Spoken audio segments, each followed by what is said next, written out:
Adesuwa Asemota, an over-pampered child, was born into one of the wealthiest families in the lively city of Edo State, Benin City, Nigeria. Her father, Chief Aigbe Asemota, was a very big businessman. Chief Aigbe Asemota is into different types of business like real estate management, AIG 5-star hotel and lodge, one of the biggest 5-star hotel in Benin City, Airport Road. He also has a transport company with over 100 buses that runs Benin to Lagos and other parts of Nigeria on a daily basis. Her mother, Mrs. Adesuwa Asemota, she supervises and manages one of the 5-star hotels.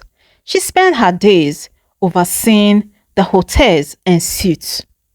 Adesuwa is so big and chubby that you have to eat very well and have enough strength before you can carry her as a baby, because Adesuwa is being fed very well with the best and expensive baby milk. Her hair black, full, long and lovely. In their expensive and comfortable household, Adesuwa was their only child, the precious jewel in their wealthy crown. She cannot be traded for anything.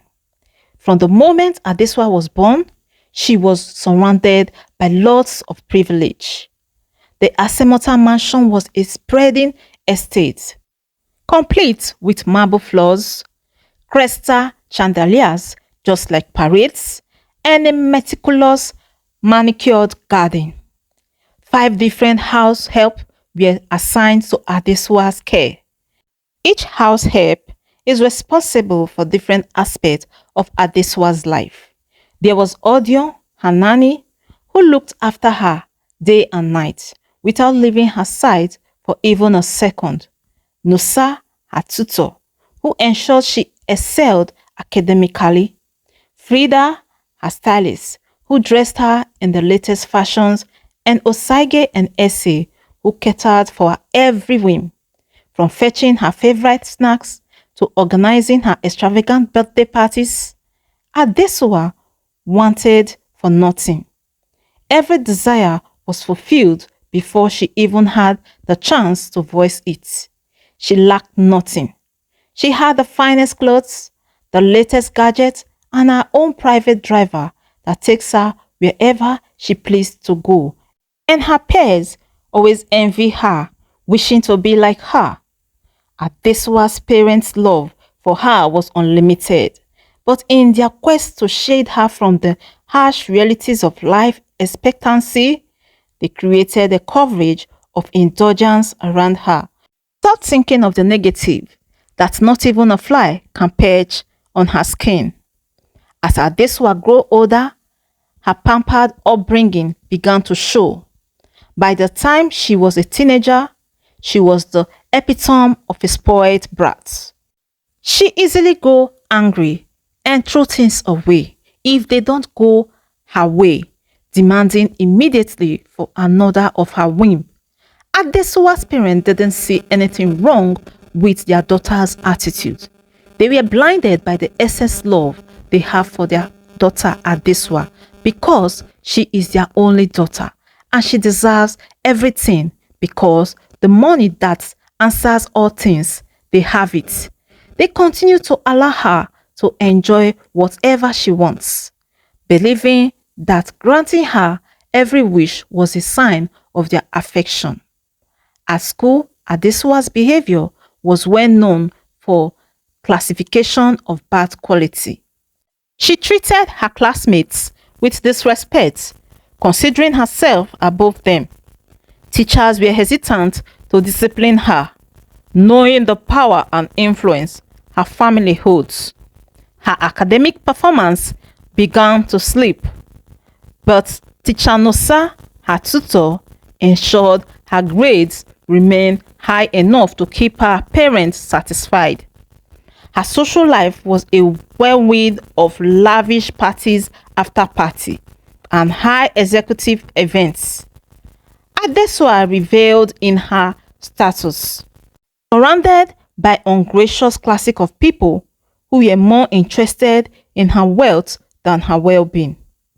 Her parents' house was the major tourist hub, a center of activity of endless celebration, each one more extravagant than the last party.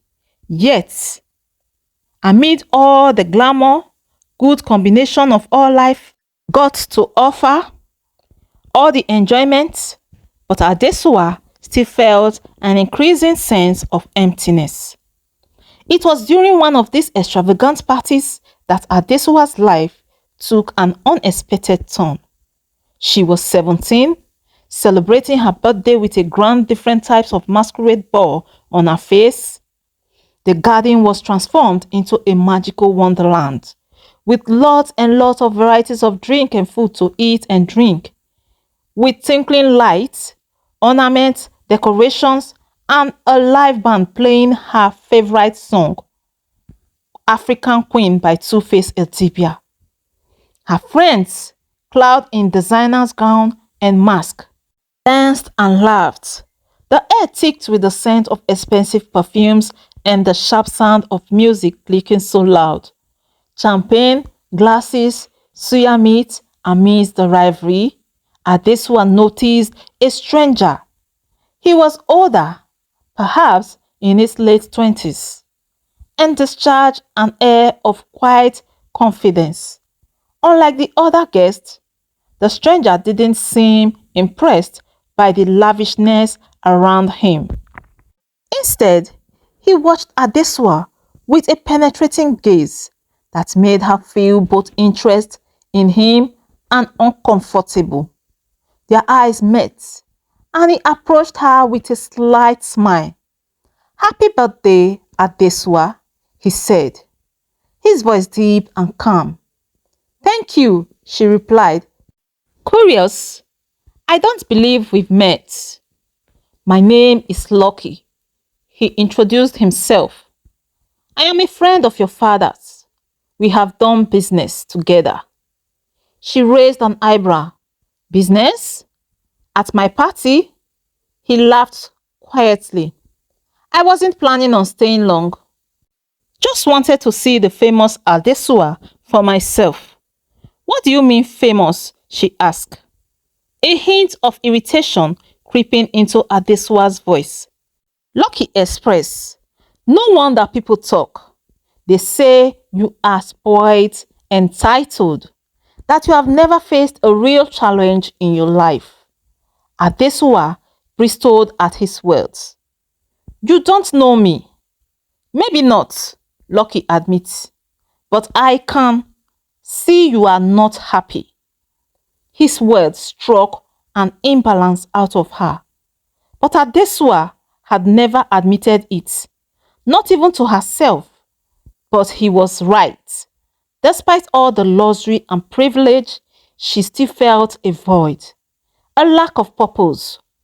"What is your point?" She breaks suddenly and completely, trying to mask her being exposed to possibility with anger. "My point is," Lucky said calmly, "listen, life itself has a way of humbling us.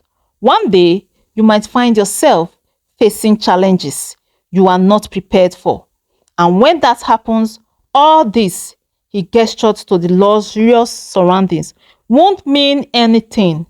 Before Adesuwa could respond, he turned and walked away, leaving her with a twist of emotions.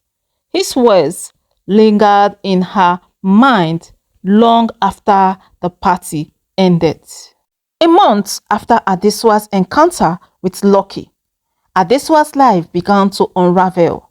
It started softly with small crack in the facade of her perfect words. Her father's business faced legal troubles, set up of accusations of corruption, and fraud casting a dark area of life coming from different sides over the Asemota's name.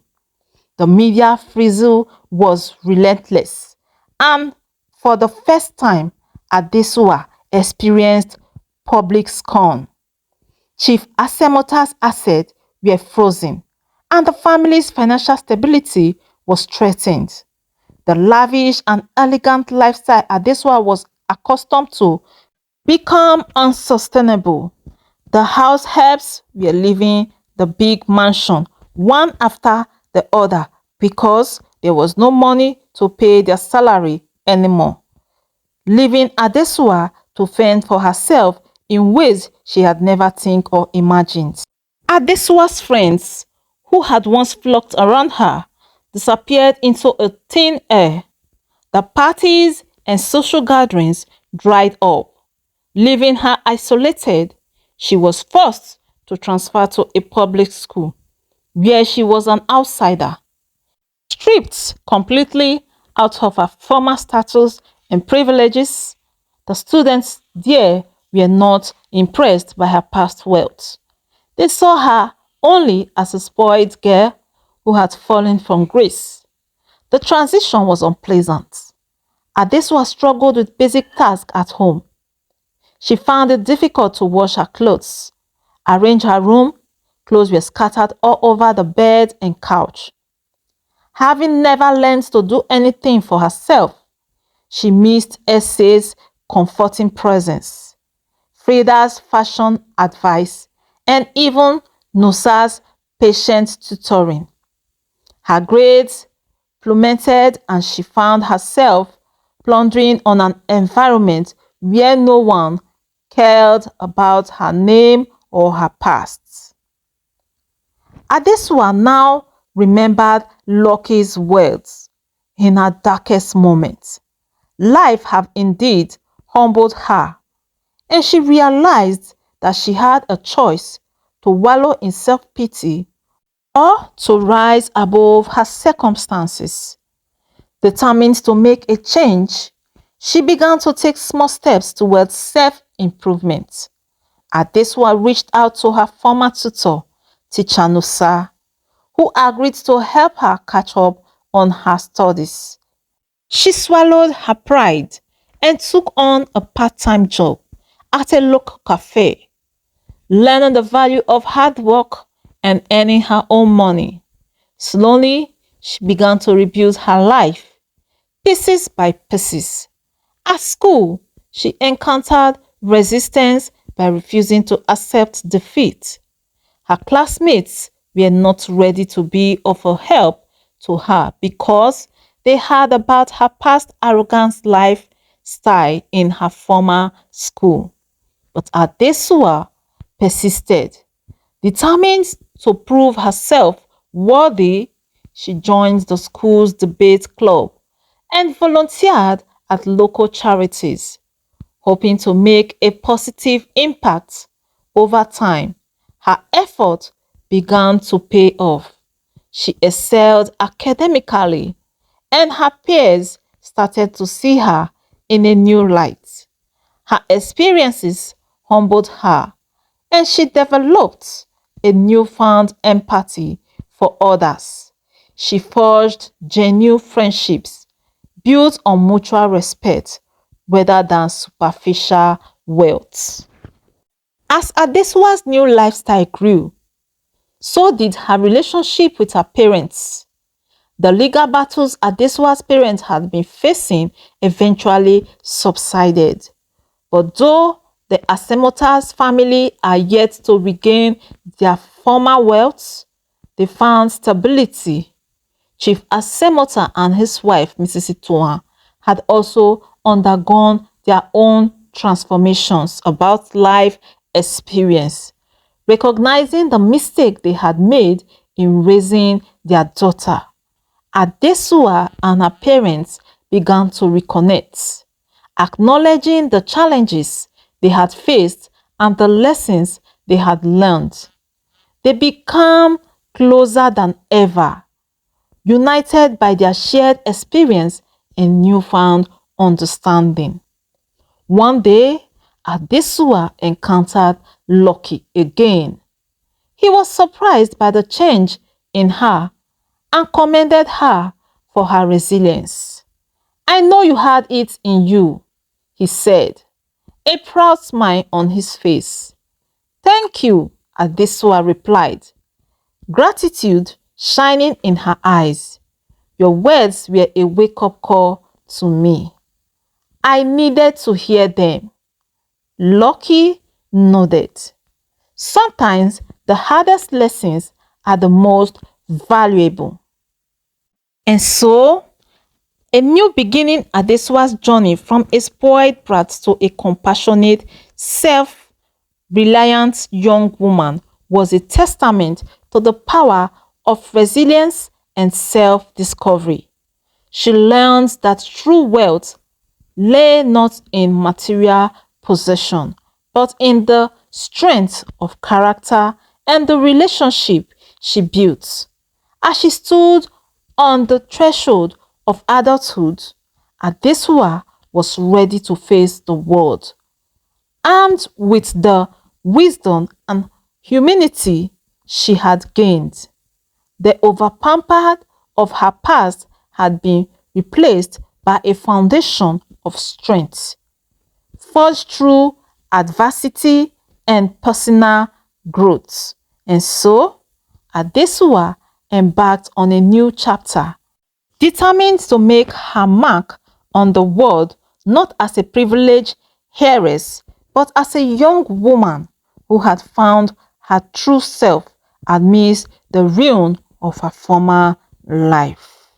For more interesting stories like this, like, share, and subscribe. Thanks for watching.